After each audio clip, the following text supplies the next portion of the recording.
नर नारियों, बच्चों बच्चियों,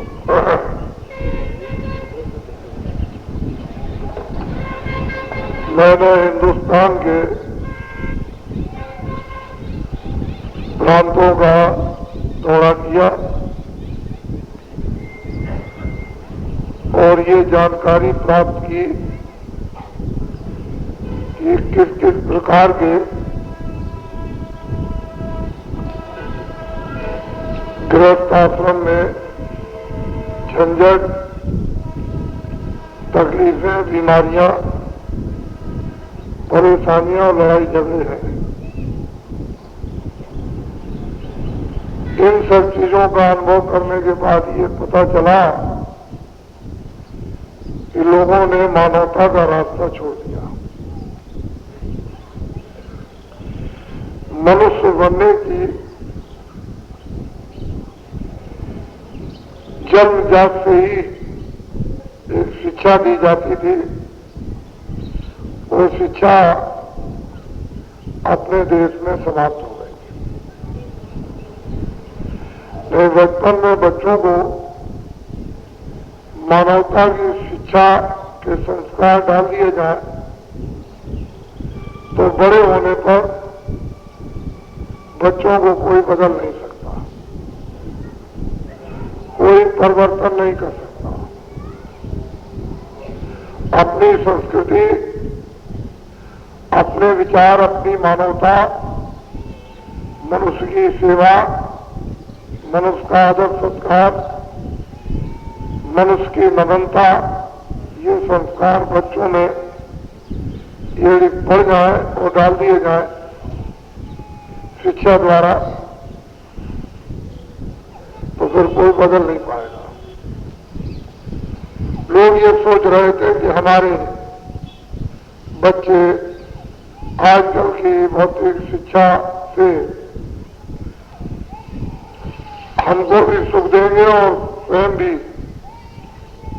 सुख प्राप्त करेंगे, न माँ बाप के लिए, न अपने लिए, न देश के लिए, न समाज के लिए और न जाति।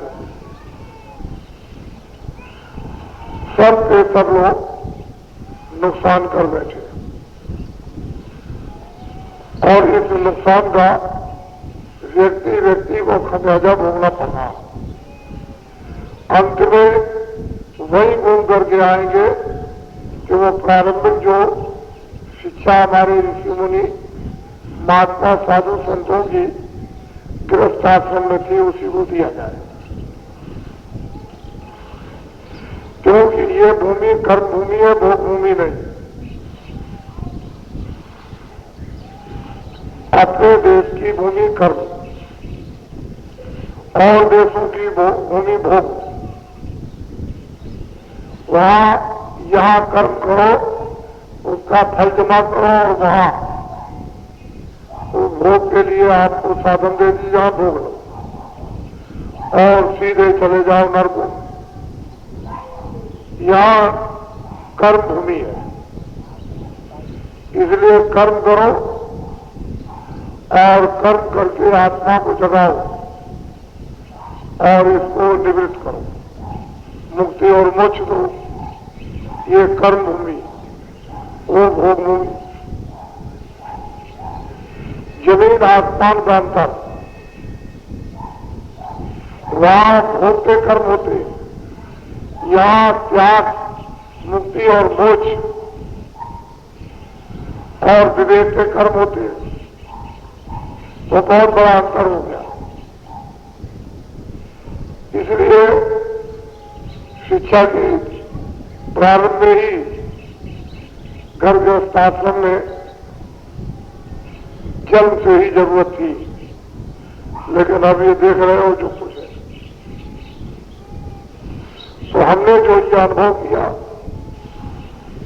कि लोगों का दुख, झगड़े, बीमारी, परेशानी, तकलीफ, विवाद, ये किस तरह से खत्म होंगे सबके, और सब लोग मिलजुल कर बैठकर एक दूसरे के कैसे काम आएंगे, तो उसका अगर एक ही बात पाया जाए कि दिन में काम करो, बच्चों की खेती दुकान दफ्तर का, शाम को बच्चों की सेवा करो, और सब लोग अपने अपने रस रवाज के अनुसार मुताबिक भजन, पूजन, पाठ, इबादत करें, तो परिवर्तन हो जाएगा।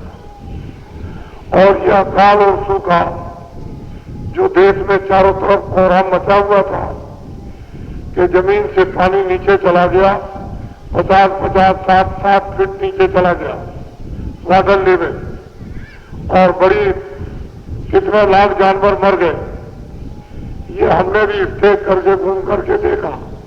लेकिन हमने सबको यही सलाह दी कि ये संकट से उबरना चाहते हो तो भगवान भजन में श्रद्धा लाओ,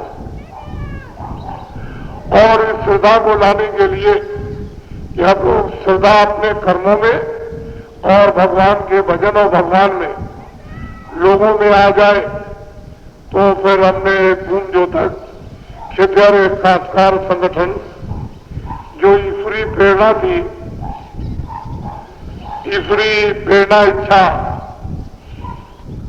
जो हुई, उसके द्वारा ये बना दिया और भूम ज्योतियों को प्रेरित किया कि आप लोग जो है मेहनत करो, बच्चों की सेवा करो, आए गए का संस्कार 5 मिनट 10 मिनट अभी से ही भगवान का भजन करना शुरू करो, तो ये व्याधि आपका जो आई हुई है सूखा और अकाल की, ये टल जाए।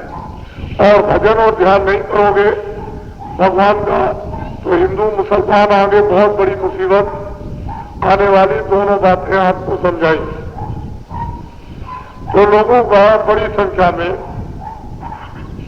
रुझान हो गया, यानी इस तरफ को ध्यान हो गया। कोई मैं ऐसा तो नहीं हूं कि जानवरों को शिक्षा दे रहा हूं और जानवर मेरी शिक्षा को सुन नहीं रहे, ऐसा तो नहीं है। आदमियों को शिक्षा दे रहा हूं, मैं उनकी शकल और सूरत देखता हूं, उनके हाव भाव को पहचानता हूं। जब पंछियों का हाव भाव पहचान लिया जाता है तो ये तो मनुष्य का हाव भाव क्या है। तो आप लोगों ने इन दोनों में चारों तरफ देखा कि लोगों के किस तरह से हाव भाव, श्रद्धा, प्रेम, किस तरह से लोगों में एक तरह के अंकुर जैसे जब बीज जमीन में पड़ जाता है तो अपनी ताकत करता है कि बाहर निकल जाए। कुछ मारा भी जाता है और कुछ जमीन में ताकत करके बाहर निकल जाता है। तो इस तरह से जब मानवता की शिक्षा और अध्यात्म की जब शिक्षा मिलेगी और दोनों शिक्षा के जब अंकुर जब बीज पड़ेंगे और वो जोर करेंगे तो बाहर निकलेंगे और उसका उपयोग होगा। तो ये देखने को हमको मिला और हमने ये दिखाया था लोगों को कि जब काशी में, अहमदाबाद में और अयोध्या में जो जग किया था उसका ढनोरा पर्चों में पीट करके बताया गया था कि ऐसा ऐसा होगा, ये अनाज होगा, ये गन्ना होगा, ये चावल होगा, ये होगा, ये सबको पर्चों में लिखकर और विधिवत अयोध्या में, अहमदाबाद में और काशी में जग करके आपको पर्चे दे दिया। अब हमको कोई और पर्चे देने की जरूरत नहीं है। हमको ये बताना है कि मनुष्य शरीर ये 5 तत्वों का, जल, पृथ्वी, अग्नि, वायु, आकाश का बना हुआ है। इसके अलग अलग देवता है। जल देवता अलग है, पृथ्वी देवता अलग है, अग्नि देवता अलग है, वायु देवता अलग है, आकाश देवता अलग। ये अपने अपने तत्वों के अलग अलग मालिक,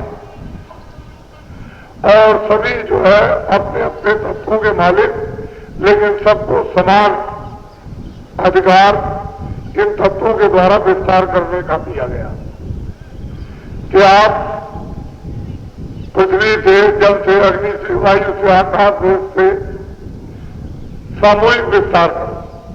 तो उनका तो ये काम होता रहता है, लेकिन जब हम उसमें कुछ ना कुछ मिश्रित दखलंदाजी जब कर देते हैं तो वो तब हमारा साथ नहीं देते, और फिर वो जिन तत्वों से मनुष्य शरीर बना वो नुकसान हो जाता है।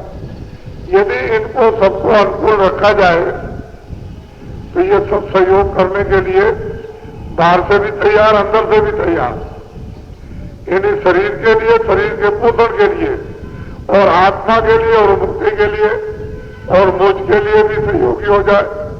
लेकिन जब आप इस गहन विषय को, जो बहुत ही गंभीर और गोपनीय है, उसको समझने की कोशिश नहीं करोगे तो कुछ नहीं होगा। लोग जो है जिधर चले जा रहे हैं उधर मतलब यह है कि हर चीज का तोड़ फोड़ करते चले जा रहे हैं।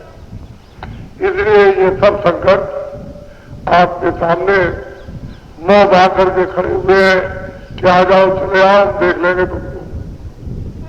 तो ये देख रहे हैं, नहीं ऐसा नहीं होता था, ये चीजें नहीं थी। तो महात्माओं की शिक्षा मानव मात्र के लिए अनुकूल है, लाभकारी है, फलदायक है, समृद्धि के लिए है, खुशहाली के लिए है, और शरीर स्वस्थ के लिए, और आत्मकल्याण के लिए। और महात्माओं की शिक्षा नहीं मिलेगी तो सब पतन समझ लो, शरीर का भी पतन, आत्मा का भी पतन, समाज का भी पतन, और फिर जातियों के पतन, परिवार का भी पतन, और बच्चों का भी पतन, सबका पतन। इसलिए जो जिसकी शिक्षा है वही देगा, जो जिस गुण का ज्ञानी है वही चीज आपको दे सकता है। जो काम जिसको दिया गया वो करो, जो काम आपको दिया उसको नहीं करते, दूसरे करते हो, न वो होगा न वो होगा, उससे भी नुकसान, उससे भी नुकसान। तो जिस को काम करने के लिए जो काम मिल जाए उसको अपना अपना बजाओ। घर में देवियों को कहा जाता है कि भोजन बनाओ, आदमी से कहा जाता है खेती दुकान दफ्तर का काम करो, आदमी से कहा जाता है बाजार का काम करो, आदमी से कहा जाता है बाजार की सेवा करो, आदमी से कहा जाता है भाई मुर्दा है घर में रखा बाहर ले जाओ, तो स्त्रियां तो नहीं ले जाती। तो जिसका जो काम है वो अपना अपना काम सब लोग अगर वास्तव में अपना एक कर्तव्य समझ करके उठा लें तो सब काम ठीक हो जाए, और अपना अपना काम जो दिया गया नहीं करोगे उसके लिए नुकसान हो जाएगा। फिर महात्माओं की जरूरत पड़ेगी, वो तो बहुत जरूरत पड़ेगी। वो तो जो झटका लगेगा वो तो आगे आने वाला उनकी झटके में सबका ये सीधा हो जाएगा। वो तो एक ऐसा, उसको देहाती भाषा में कहते हैं लपड़ थप्पड़, उसको ज्यादा कहते हैं कुदरत का, प्रकृति का जोर से जब पड़ेगा तो उसी के झटके में बस सीधे हो जाओगे। तब महात्मा की एक एक बात याद हो जाएगी। अभी तो कोई बात नहीं, लेकिन हमने सब कह रखा ऐसा होगा, ऐसा होगा, ऐसा होगा, ऐसा होगा, और बचने के लिए क्या है वो भी आपको बताया। तो ये सब चीजें जो थी उसको लोग समझते नहीं है कि भारत का विज्ञान, भारत की मानवता और मानवता का चरित्र है, और फिर मानवता का विवेक कितना गोपनीय और ऊंचा है उसको लोग जानते नहीं। अब भोग को सबको समझते हैं तो भोग में क्या मिलेगा? भोग में रोग मिलेंगे, भोग में बीमारी मिलेगी, भोग में धोखा मिलेगा, बेईमानी मिलेगी, चोरी मिलेगा, छल मिलेगा, कपट मिलेगा, फरेब मिलेगा। ये सब भोग में ये सब चीजें मिलेंगी, और ये सब चीजें आपके लिए दुखदायी होने चिल्लाने की, इससे तो कुछ होगा नहीं। तो भोग ही मत करो। इंद्रियों के भोग ये रोग पैदा करते हैं। और जो भोगी होता है वो नरक जाता है, बचता नहीं। तो महात्माओं की शिक्षा जरूरी थी। तो ये जो कुछ देखा गया है घूम घूम कर और सुनाया गया है, तो मैं कोई पागल तो हो नहीं गया कि मैं ऐसे ही दौड़ रहा हूं, लोगों को सुना रहा हूं लोगों को, और ये समझ रहा हूं कि मेरी मेहनत काम नहीं आएगी। तो मेहनत का उपयोग होता ही है और मेहनत लोगों के लिए फलदायक होती है। जो मेहनत करता है उसको भी फायदा और जिसके लिए की जाती है उसको भी लाभ। लोग सोचेंगे नहीं मेहनत काम नहीं आएगी, ऐसा नहीं हो सकता। इसलिए लोगों में एक प्रेरणा, एक झलक आई कि मुझे भगवान का या देवी देवता का या ईश्वर का या ब्रह्म का या खुदा का, यानी मतलब यह है कि हमको पूजन या इबादत या हमको पाठ करना है। गांव-गांव में लोगों को एक प्रेरणा तो मिली कि गांव-गांव में पूजन करना एक छोटी चीज है। गांव-गांव में इबादत, मुसलमान हो उस गांव में इबादत करें, हिंदू उस गांव में पूजन करें। ये तो नहीं कि मुसलमान पूजन करें और हिंदू इबादत करें, ऐसी तो कोई बात नहीं। तो पूजन करें। एक प्रेरणा लोगों में आई कि हमको क्या करना। मुसलमान कहते हैं कि भाई एक हिंदू में एक फकीर होकर के और हमको आगा और सावधान करें कि सुबह शाम इबादत किया करो, ये बहुत बड़ी चीज है। और हम लोगों की जिंदगी लालच की कि हिंदू फकीर कहता हो तो इबादत सुबह शाम पाक रह करके करो, तो मतलब यह है कि एक बहुत बड़ी चीज हो गई। तो हिंदुओं के लिए कोई ये नहीं है कि हिंदू मुसलमानों के तौर तरीकों को है, मुसलमान हिंदुओं के तौर में कुछ नहीं, अपने अपने पूजन करो। पूजन का मतलब पाठ करो, प्रार्थना करो, इबादत करो, भजन करो, रामायण करो, गीता पढ़ो, कुरान पढ़ो, बाइबल पढ़ो, कुछ तो कम से कम शुरू करो। एक चीज तो मतलब ये मालूम हो कि हमको सबको करना है। उससे तुम्हारे बच्चे भी समझेंगे कि भाई गांव में पूजन हो रहा, घर में पूजन हो रहा, लोग इकट्ठे हो रहे हैं पूजन में, लोग इबादत में इकट्ठे हो रहे हैं। इसका उद्देश्य क्या, मतलब क्या है? एक बहुत बड़ी, उसके अंदर कोई राज है, उसके अंदर राज छुपा होता है। जिस चीज पर जोर दिया जाए, बार बार कहा जाए और लाख बार कहा जाए, तो कोई चीज ऐसी छुपी हुई है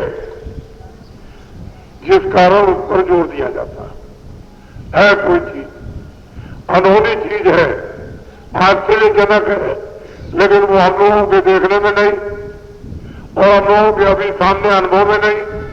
लेकिन फिर यह है कि वही जो है आश्चर्यजनक, जो गोपनीय चीज है, जब सामने आएगी तो वही चमत्कार हो जाएगा। और उसी चमत्कार को नमस्कार लोग करते हैं, प्रणाम करते हैं, फिर उसी की महिमा होती है, उसी का इतिहास हो जाता है। चीज ये है कि बहुत, अब मैं आज आपको ये समझाऊंगा कि नामदान के वक्त में जो आपको विधि बताई गई उसी के अनुसार आप सुमन करें। सुमन का उद्देश्य, सुमन का मतलब ये होता है कि हमको नामदान मिला, नामदान में नाम मिल गया, नामदान में रूप मालूम हुआ, नामदान में स्थान, नामदान में हमको शब्द मालूम हुआ, आवाज मालूम हुई। फिर ये बताया जाता है कि भाई तुम मंजन कैसे करोगे। मंजन का मतलब स्नान, मन को कैसे स्नान कराओगे, बुद्धि को कैसे, और चित्त को कैसे, और अंतःकरण को कैसे, और जीवात्मा को कैसे स्नान कराओगे, उसको कहते हैं सुमन। तो पहले तो एक विकल्प, एक चिंतन, मंजन होता है, स्नान होता है। उसको कहते हैं शुरू में आदत डालने का एक मतलब यह है कि मंजन। किसी ने कथा वर्णन की, सिर बहुत ताकतवर होता है, फिर झपट्टा मार देता है, हाथी बहुत बड़ा होता है, उसकी सूंड बहुत बड़ी होती है, लेकिन बच्चे ने देखा नहीं।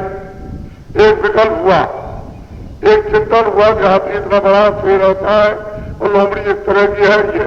तो इसी तरह से कि मालिक का नाम यह है, उसका स्थान यह है, उसका रूप यह है, उसकी आवाज यह है। तो आप मतलब यह है कि आपने एक आदत डाली, मन पर, बुद्धि पर, चित्त पर, एक पर एक दबाव पड़ा कि स्नान करना।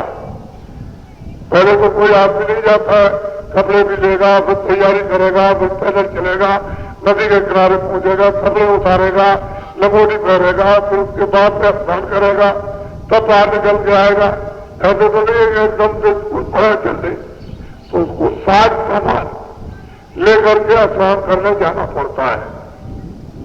जैसे बाहर से आप इसी तरह से अंदर में जो साज और सामान है उसको इकट्ठा करके और घाट पर जब आप बैठ करके स्नान करोगे तभी मतलब ये है, लेकिन उसके लिए आपको तैयारी करनी है। तो सुमरन का मतलब यह है कि हमको बताया मालिक तेरा नाम ये, तेरे रूप ये, तेरा स्थान, तेरी आवाज ये,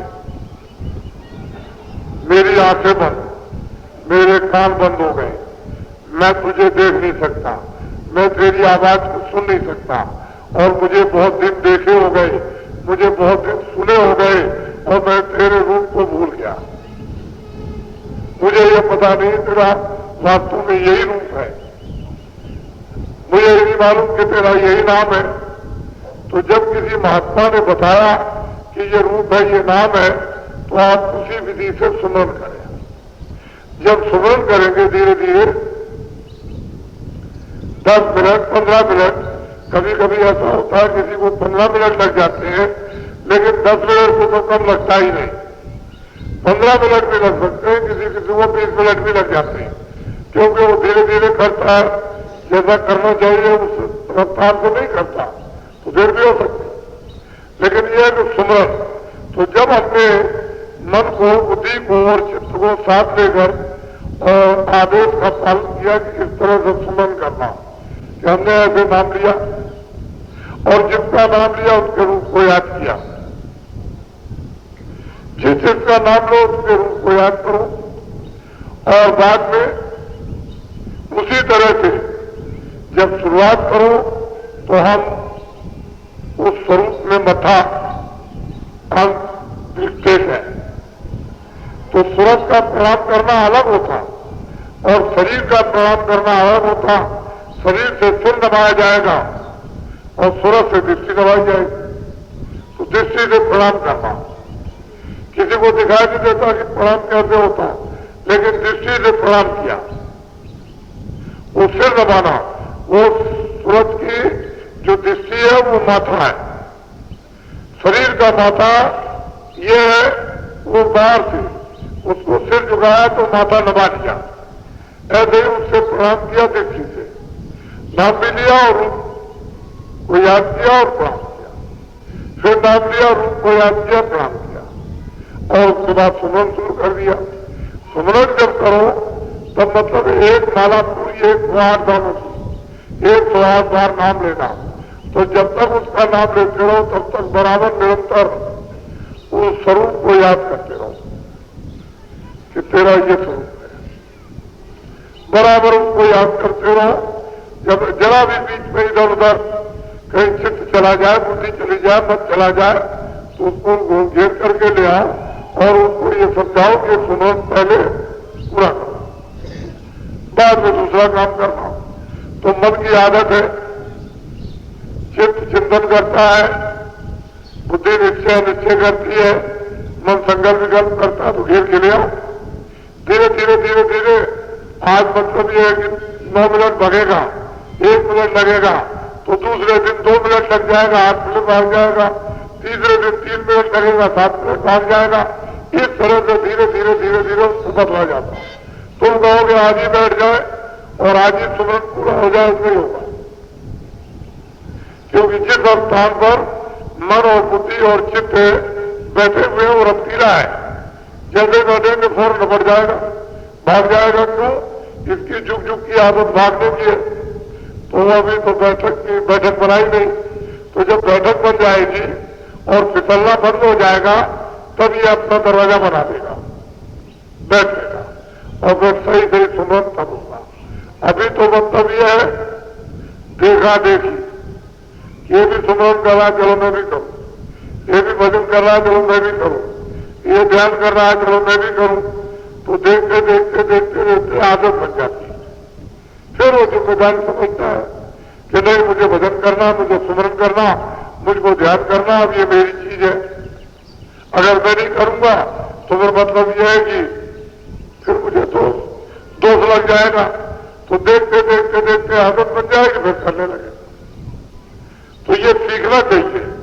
अड़ोस में पड़ोस में कोई भजन करता हो, सुमन करता हो, ध्यान करता हो, सत्संग होता हो, वहां जाना चाहिए। तो इस तरह से, और नामदान नहीं मिला है तो कोशिश करनी चाहिए कि चलो हम भी पहुंच करके नामदान ले लें। तो जो लोग नए आए हुए उनको कल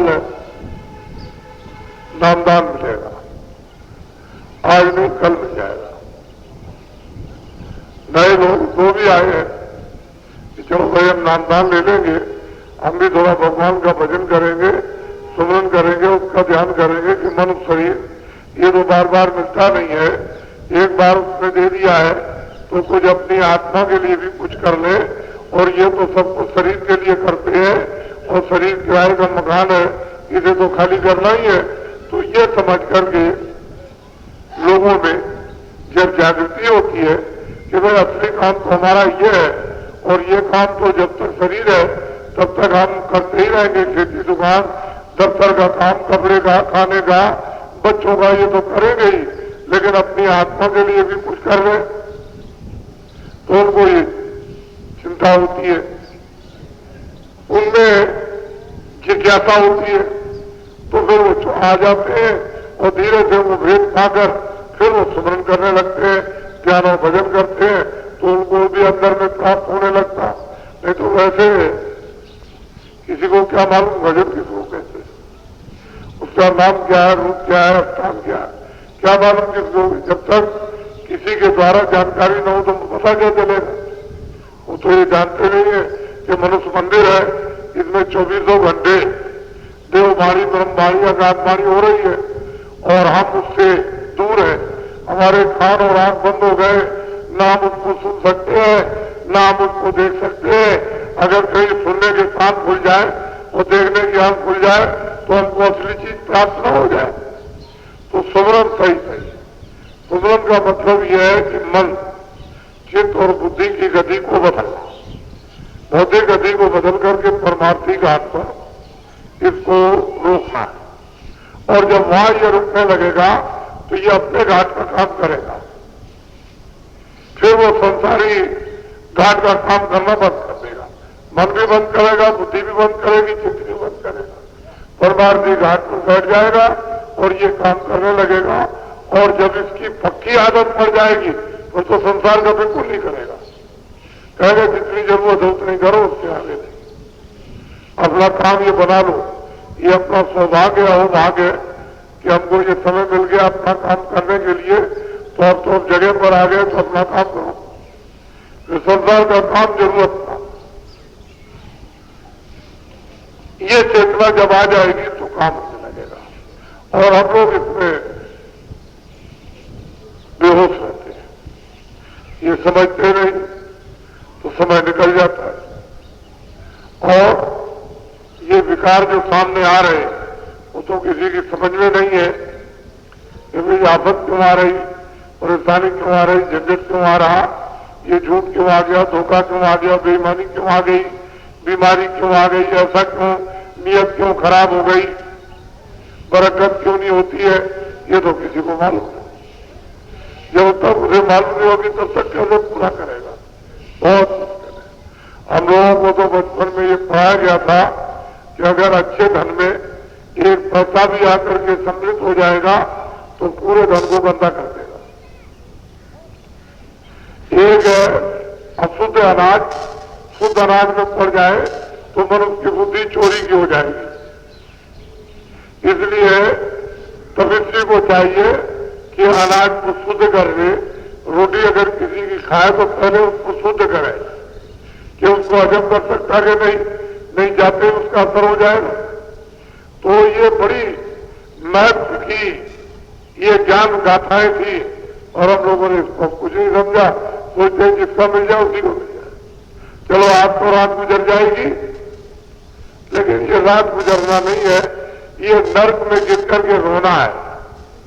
ऐसे रात नहीं गुजरती है और दिन भी नहीं जाता है, तो मन का फितूर है, धोखा दे देता है, बुद्धि काम नहीं करती है।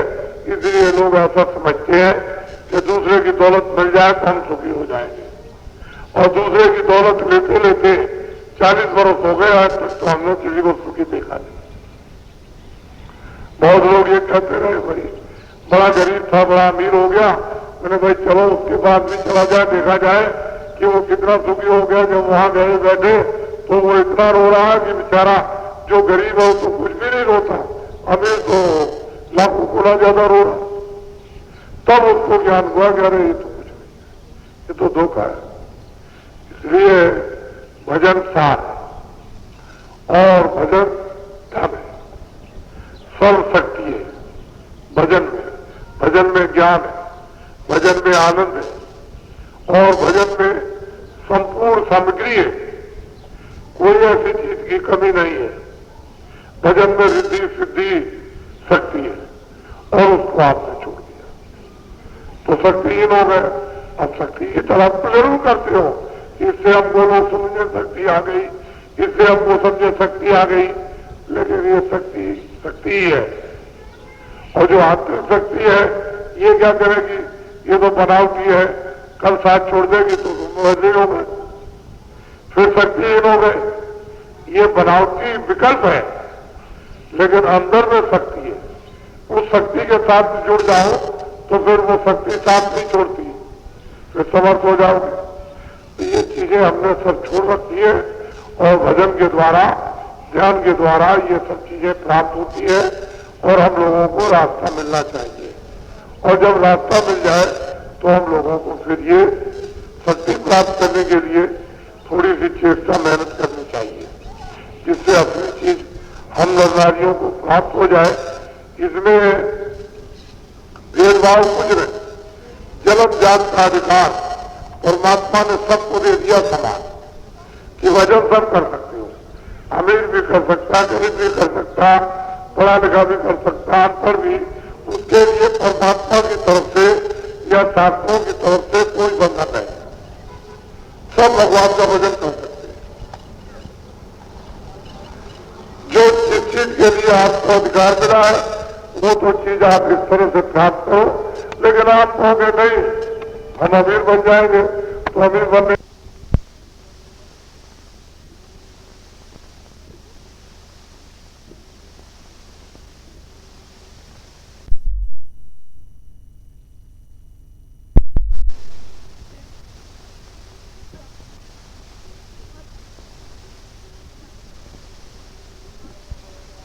पुण्य करना पड़ेगा आपको।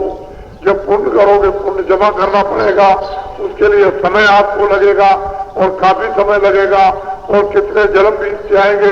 जब पुण्य इकट्ठा होगा तभी तो अमीर बनोगे, और पुण्य इकट्ठा हो जाएगा तो तुम जागीरदार और तुम बादशाह बन जाओगे, और मतलब ये कुछ करोगे तो और कुछ। लेकिन यह है कि जब राजभोग भोगोगे तो नरक मिलेगा, फिर वहीं गिर गए और रो चिल्लाओ, फिर कभी किसी युग में उठ करके आए तो फिर वही गिर गए जाकर के। इसलिए मनुष्य जीवन की जो विलक्षण गाथाएं हैं और मनुष्य जीवन की अमोलक जो महिमा है वो आपको जाननी चाहिए, और उस अमोलक जीवन से अपना सार्थक धन कमा लेना चाहिए।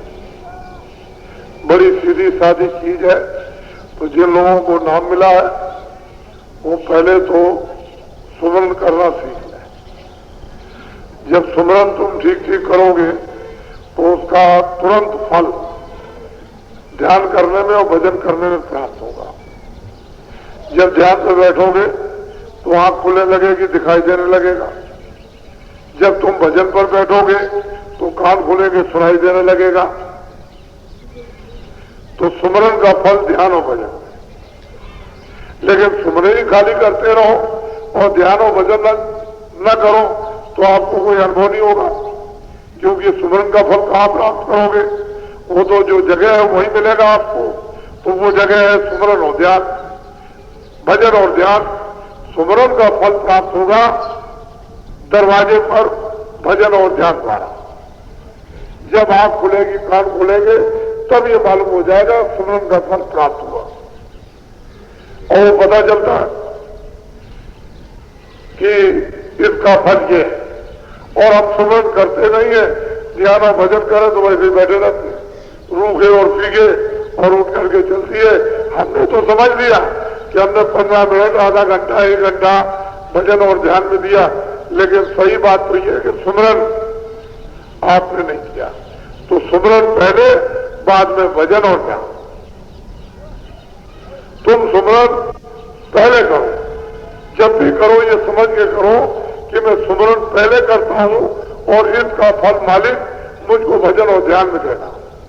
तो भजन और ध्यान 10 मिनट, कभी 5 मिनट, जो भी बन सके आप उसको करो।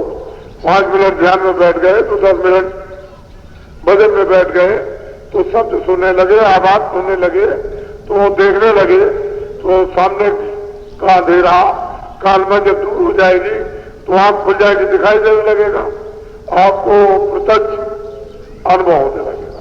लेकिन सुमरन नहीं करोगे तो धोखा उठा जाओगे। तो तीनों चीजें अलग अलग, और तीनों चीजों के फल अलग अलग, भजन का अलग, ध्यान का अलग, सुमरन का अलग।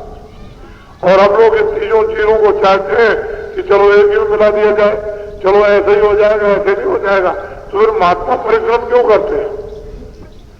उन्होंने बताया क्यों कि सुमरन करना ऐसे, और ध्यान ऐसे करना, और भजन ऐसे करना। और आप लोग अपनी तरफ से तीनों एक ही है, 5 नाम एक है, 5 रूप एक है, 5 स्थान एक है, बस एक ही में मिला दिया। और उसके बाद ये सब अलग अलग, एक नहीं हो सकते, ये सब अलग अलग है। इनके चिंतन करने से अलग अलग, सबका अलग अलग फल प्राप्त होता है। ये नहीं कि सर एक कर दिया तो सबका मिल जाएगा, ऐसा नहीं है। नीचे से ऊपर चलो तो सबका करना, ऊपर से नीचे आओ तो सबका करना है। ये नहीं कि एक का कर लिया बाकी छोड़ दिए। ये सब रास्ते के राहगीर है, ये रास्ता रोक करके बैठे हुए हैं। जब तक आप इनका चिंतन नहीं करोगे रास्ता नहीं देंगे। इसलिए चिंतन करना जरूरी है। रास्ता देने के आगे बढ़ जाओ, दूसरे का चिंतन करो, आगे बढ़ो, तीसरे का चिंतन करो, आगे बढ़ो। जब ऐसी अवस्था में पहुंच जाओगे जहां तुम्हारा रूप है, तुम्हारा घर है, तुम्हारा आनंद है, तुम्हारी शक्ति, तो उसमें विलीन हो जाओगे। अपना तो होश जाता रहेगा कि मैं कौन हूं। जल की बूंद समुद्र में मिलकर ये नहीं कह सकती मैं बूंद हूं, फिर तो वो समुद्र हो गई। मिश्री जो है पानी में मिल गई तो कौन कहेगा मिश्री है, वो तो पानी का रूप हो गया। ऐसे ही जीवात्मा जब शब्द की धार में मिल जाती है तो शब्द रूप हो जाती है, फिर उससे अलग है ही नहीं, उसी में मिल गई। उसी का एक खतरा था, उसी का एक जर्रा बिंदु था, वो उससे अलग हो गया था, उसमें जा मिला तो समुद्र है। इसलिए अलग अलग सब चीजें। तो ये सब चीजें साधना के वक्त में इसलिए साधना कार्यक्रम रखा जाता है कि ये विधिवत सब चीजें बता दी जाए धीरे धीरे करके, और इस तरह से इनका सुमरन ध्यान और भजन इनका किया जाए, इस तरह से इनकी आवाज को सुना जाए। तो कल आपको बताएंगे कि आवाज की अलग अलग और कैसे कैसे आवाज सुनना चाहिए, किन किन आवाजों को, आवाजें तो बहुत है, लेकिन ये बताना पड़ेगा कि आवाजें सुनते वक्त में कैसी कैसी आवाजें आती हैं और किस आवाज को पकड़ना। आप सुनते रहोगे तब भी नहीं चल पाओगे। वो तो बाजे मंदिर में बज रहे, आप यहां से बैठ के सुन रहे हैं, उससे क्या होगा? ठीक है, बाजे बज रहे, आरती हो रही है, लेकिन उससे कोई लाभ नहीं, सुनते रहिए आप। इसी तरह से दरवाजे में बैठ करके आवाजें होती रहती है, वहीं से बैठ के सुनते रहिए। तो उसमें क्या करना पड़ेगा वो कल आपको बताऊंगा। वैसे वैसे कीजिए, क्योंकि अंदर का गोपनीय भेद है। जिन्होंने देखा है वो आपको समझाएंगे, वही आपको दिखाएंगे, बताएंगे, ले चलेंगे। और जिन्होंने देखा नहीं वो क्या बताएंगे और क्या समझाएंगे और क्या ले जाएंगे? कुछ नहीं। तो ये थोड़ी थोड़ी चीजें हैं। अब आप लोग यहाँ जो पुराने हो वो सुमरन, क्योंकि इसी काम के लिए आए हो तो कोई काम है नहीं, यही काम करना यह है। और मतलब यह है कि जो सुमरन करेंगे और भजन करेंगे और ध्यान करेंगे, इसको पकाएंगे, इसको मतलब यह है कि अपनी जगह पर जाएंगे, जो बूढ़ा भटका उसको समझ लेंगे, और मतलब यह कि मन नहीं लगता उसको लगाएंगे, और संकल्प यहाँ करेंगे और लेकर के जाएंगे कि वहां भजन करेंगे, ध्यान करेंगे, सुमरन करेंगे, और फिर कुछ प्राप्त करके फिर आएंगे। जब अटूट संकल्प होता है उससे काम बन जाता है, उसी से सिद्धि हो जाती है। मन में शक्ति आ जाएगी, चित्त में आ जाएगी, बुद्धि में आ जाएगी और आत्मा में आ जाएगी, सब में चीज आ जाएगी। तो थोड़ी थोड़ी चीजें समझो। बोलो जय गुरुदेव। आज 11 अगस्त 1988 ये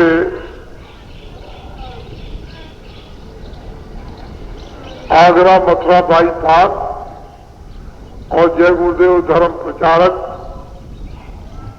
ये ट्रस्ट है।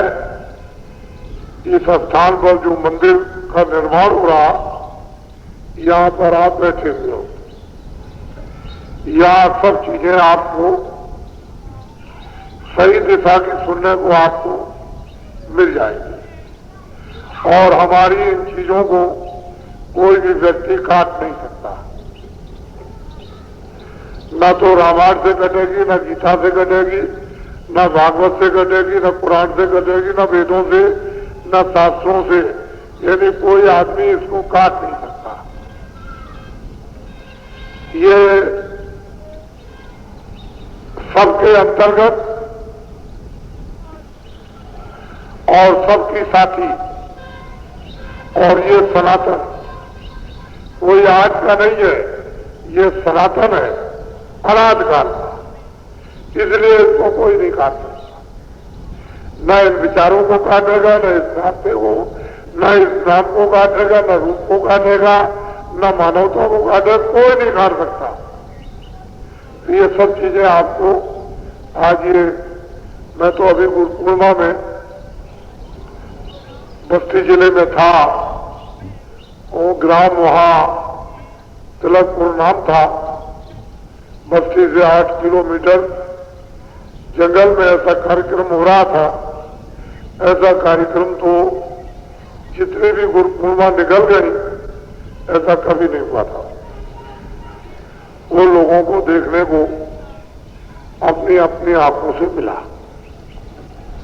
और मैं अभी वहीं से आया हूं, तो दिन कितने ही हो गए, ये घोषणा करके आया था कि आप लोग खास कुछ ही आदमी कुछ नई बातों को जानने के लिए वहां आ जाना, और मतलब यह है कि भूमजो तक अन्य लोगों का पूजन गांव-गांव में 11 तारीख से, यानी 11 अगस्त से और 17 अगस्त तक होगा। आज इतना हो गया तो कल उसमें कर लो, उसमें कर लो, उसमें कर लो, उसमें कर लो, या एक ही दिन में सब में कर लो, यानी पूजन होना चाहिए। मान लो कभी कभी ऐसा हो जाता है कि बहुत वर्षा हो गई, रास्ते रुक गए, तो उसी पूजन में संकल्प बोल दीजिए, यही से संकल्प बोल दीजिए कि हम किसी कारण से, मतलब यह है कि प्रकृति की ऐसी बाधा आ गई, हम नहीं पहुंच सके, लेकिन मतलब यह है कि महापूजन उसका संकल्प बोला जा रहा है, तो वहां बाद में हो जाएगा। तो इस तरह से जहां तक सुविधा मिले वहां तक पूजन कर दो, और चारों तरफ उस पूजन संकल्प से बांध लो। वो बहुत जरूरी है और सबके लिए लाभदायक होगा, और पूजन करना जरूरी। और आज के दिन से 17 यानी अगस्त तक आपने पूजन कर लिया, और फिर उसके बाद 11 अगस्त से लेकर के और 28 सितंबर तक बराबर निरंतर काम करता रहे, वो ऐसी जागृति और ऐसी प्रेरणा लोगों को दी जाएगी कि उससे सभी लोग अवगत हो जाएंगे, सबसे अवगत हो जाएंगे। बड़े बड़े जहर मोहरे उस संदेश को सुनकर उनका जहर निकल जाएगा, ठंडा हो जाएगा, गर्म पोसी खत्म हो जाएगी, शीतलता आ जाएगी। लेकिन काम तो करो, कम से कम काम तो करना है, क्योंकि कर्म गाथा, जब इतिहास कर्म गाथा का जब बनता है तो कर्म तो करना ही चाहिए, तभी तो इतिहास बनता है। नहीं तो ऐसे खराब इतिहास में अगर कर्म गाथा नहीं होगी तो बड़ा मुश्किल होगा, बहुत कठिन होगा। तो कल आज शाम को भी लोग काफी आएंगे, सुबह भी आएंगे, तो उनके लिए भी मसाला आज का कल होना चाहिए, नहीं तो कहेंगे पीछे क्या हो गया। तो वो भी कल बता दिया जाएगा और कल से प्रारंभ हो जाएगा और 17:40 तक बराबर इस सुजोग में यानी शुभ मुहूर्त में ये आपका ये कार्यक्रम साधना ये दिवस मनाया जा रहा है। तो आप लोग आपसे अपना विधिवत ये साधना दिवस कार्यक्रम करें। आंतरिक ऐसी पूजा करो जिसका बाहर भी लोगों पर एक तरह की शीतल बरसात हो जाए। बोलो जय गुरुदेव, जय गुरुदेव। देखो 5 नामों को कोई नहीं बदल सकता। 5 नाम पहले भी थे, अब भी है, आगे भी रहेंगे। जब तक ये सृष्टि रहेगी तब तक 5 नाम रहेंगे। ना उसके रूप में कोई फर्क, ना उसके स्थान में कोई अंतर, ना उसका कोई नाम अदला बदला जाएगा, जो पहले था अब और भविष्य। लेकिन जो गुरु शक्तियां उस बोध में आती हैं, उनका नाम बदल जाता है, वो नहीं रहता। सतयुग का नाम अलग, त्रेता का नाम अलग, द्वापर का नाम अलग, कलयुग का नाम अलग। और कलयुग में कोई आ जाएगा और चला जाएगा और फिर आएगा तो उसका नाम अलग। उस बोध का जो काम करने के लिए आता है, उसका क्यों नाम बदलता है कि वो पंच भौतिक शरीर बदल गया और वो दूसरे शरीर में वो बदल गया, वो तीसरे शरीर में वो तीसरा बदल गया, वो चौथे शरीर में जो बोध बदल जाता है तो शरीर वो नाम बदलता है, बोध नहीं बदलता। लेकिन आप ने उस शरीर को देखा नहीं जिसमें आया था बोध, जिसको ले जाना था, वो आपने उसको देखा नहीं। तो फिर वो आपको चाहिए शरीर जिसको आप देखते हो। आप अब आए हो, अब कोई बोध आएगा तो आप जैसे शरीर में आप भी चले जाओगे, वो बोध वाला शरीर भी चला गया तो आप और लोग आगे आएंगे और बोध भी आगे आएगा तो उनको जरूरत पड़ेगी। लेकिन नाम नहीं बदलेगा, रूप नहीं बदलेगा, स्थान नहीं बदलेगा, आवाज नहीं बदलेगी, वही नहीं। लेकिन वो जब दूसरे शरीर में आएगा तो वो नाम बदल जाता है, वो नहीं बदलता। वो तो कभी बदलता नहीं है। लेकिन अब यह है कि लगाव के लिए कोई प्रेमी किसी से प्रेम करता है, कोई किसी से प्रेम करता है, कोई किसी से प्रेम करता है तो उसके अनुसार पंचभौतिक शरीर नाम तो बदल जाएगा, लेकिन बोध नाम नहीं बदलता, वो नहीं बदलेगा, वो अपनी जगह पर है। पहले था आप था, आगे भी रहेगा।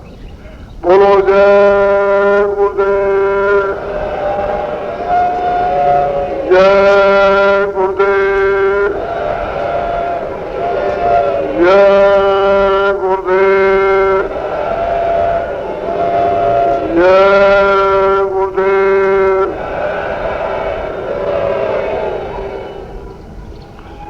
देखो इतनी राशि लगी, हमने तो जब साफ जगह थी उनको अब अगर देखिए तो पैरों में यहां तक चलते हैं, दिन भर चलेंगे और फिर ऐसी जगह उनका प्रभाव होता है कि अंदर में पानी है तो पटरे ले जाते हैं, एक के ऊपर एक पटरा रखकर और रात को उसमें रात बिताते हैं बैठकर, और 84 कोस की मतलब परिक्रमा लगाते हैं और 40 दिन तक चलती रहती है। तो आप तो एक स्थान पर थोड़ी सी मिट्टी लगा लो, अंदर आने का पानी रुक जाएगा, जगह सूख जाएगी। एकांत में रह करके थोड़ा भजन करो, अच्छा रहेगा, इसमें कोई कष्ट नहीं है। हमारी झोपड़ी चूरही तो हम भी चुपचाप कोने में बैठ करके जगते रहे। अब इस समय पर किसी को चढ़ा दे तो झोपड़ी टूट जाएगी, अब वो झोपड़ी सूख जाए तभी बनेगी। तो इसलिए अच्छा है जिस हालत में मालिक रखे, वैसे तो पक्के मकान बने, हम उसमें भी रह सकते हैं, उसमें क्या कोई ऐसी बात तो है नहीं। आपके लिए भी पक्का मकान है, आप भी रह सकते हो कि चलो अस्पताल में चले जाओ, वहां 10,000 आदमी रह जाएंगे, वहां तो कोई बात नहीं है। लेकिन अब वो लोग सोचते हैं वो दूर पड़ जाएगा तो चलो ही रहेंगे, सत्संग तो यहां होगा, तो यहां मिलना जुलना बैठना उठना, और मतलब यह है कि वहां से आने जाने में कितना समय लगेगा, और यहां तब तक कोई दूसरा कार्यक्रम दिन में हो गया तो उससे हम वंचित रह जाएंगे। अब यह है कि थोड़ा बहुत शारीरिक कष्ट इसलिए उठाओ कि दूसरों को भी आपने कष्ट पहुंचाया। चलो इसी कष्ट से आपसे कर्म अदा हो जाए तो अच्छा, हल्के हो जाए। बोलो जय गुरुदेव।